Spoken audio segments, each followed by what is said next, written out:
अनिल देशमुख प्रतिक्रिया देतात, थेट जाऊया त्यांच्याकडे.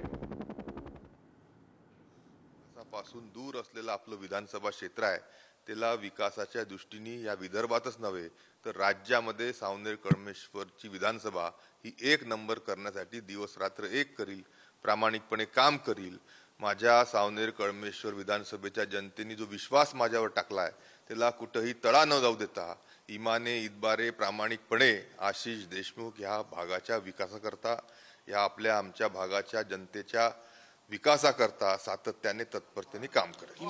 सामान्य जनतेने गुंडागर्दी नाकारली आहे असं म्हणाल तुम्ही? सावनेरच्या जनतेने नाही, नक्कीच. बघा, मी म्हटलं होतं 1.5 वर्षापूर्वी जेव्हा मी पुनर्प्रवेश भाजपामध्ये केला होता की सावनेर मधील दादागिरी उखडून टाकील, काटोल मधील काकागिरी फेकून देईल आणि ह्या विदर्भामध्ये नानागिरी त्यानिमित्ताने ठेवणार नाही.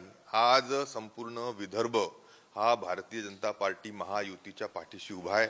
काँग्रेसचा आणि महाविकास आघाडीचा दारुण पराभव त्या निमित्ताने झाला आहे. विदर्भ हा विकासासोबत उभा आहे, भाजपासोबत उभा आहे, महायुतीसोबत उभा आहे.